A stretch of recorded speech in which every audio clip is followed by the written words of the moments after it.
नुक्ते का फंडा सीरीज की छठी कड़ी में मोइन शम्सी आप सभी को सलाम हिंदुस्तान कहता है। दोस्तों, आज जो सबसे पहले मैं आपको शब्द बताने जा रहा हूं वो है कसीद और फिर उसके साथ कसीद।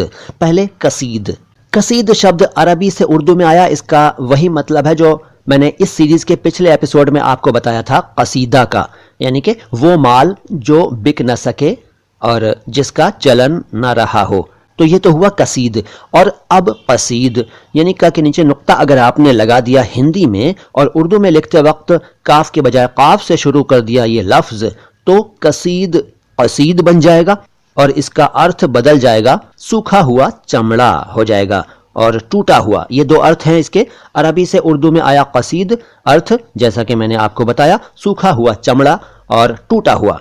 तो नुक्ते का खास ख्याल रखें वरना अर्थ बदल जाता है। इसके बाद कसीर और कसीर।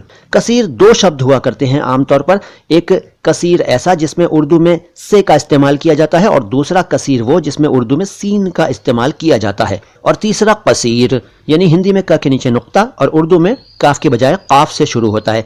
ये तीनों शब्द उर्दू में अरबी भाषा से आए। इनके अर्थ बताता हूं, देखिए ध्यान से सुनिए। पहले कसीर काफ से ये और रे वाला, इसका मतलब है ज्यादा, अधिक, बहुत, प्रचुर। और दूसरा कसीर सीन वाला, टूटा हुआ, खंडित। और अब कसीर, कसीर का मतलब है छोटा यानी कि ह्रस्व और बौना, ये अर्थ हैं इसके। तो कसीर अलग, दूसरा कसीर अलग और कसीर अलग। इसके बाद कस्ब और कस्ब, ये दोनों शब्द भी अरबी भाषा से उर्दू में आए। कस्ब का मतलब है कमाई, अर्निंग, धंधा, रोजगार और कस्ब का मतलब है काटना, छेदना। तो कस्ब अलग, कस्ब अलग। नुक्ते का ध्यान रखना पड़ेगा वरना अर्थ का अनर्थ होगा।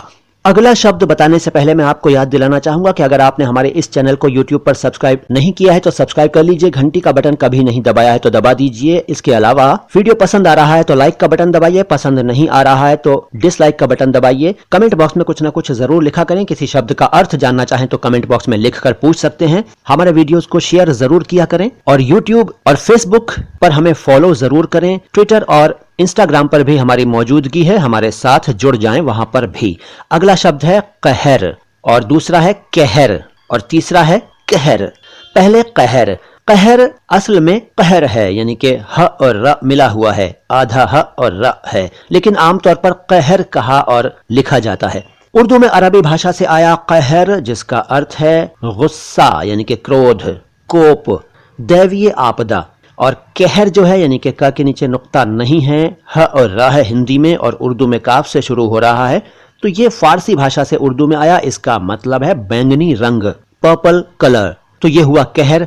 और अब कहर यानी कि क और उसके बाद आधा ह और र, कहर। ये अरबी भाषा से उर्दू में आया। इसका मतलब है सूरज का निकलना यानी कि दिन निकलना और चिल्लाना, शोर करना। तो इस तरह से कहर, कहर, कहर, कहर अलग अलग अर्थ रखते हैं। इसके बाद अगला शब्द अगली मुलाकात में बताऊंगा। फिलहाल तो मोइन शम्सी को इजाजत दीजिए। और अगर आप समझते हैं कि ये चैनल कोई अच्छा काम कर रहा है तो इसको दूर दूर तक फैला दीजिए अपने सभी साथियों के साथ, अपने सोशल मीडिया प्लेटफॉर्म्स पर और दूसरे तरीकों से इस चैनल को ज्यादा से ज्यादा लोगों तक पहुंचाइए। सलाम हिंदुस्तान।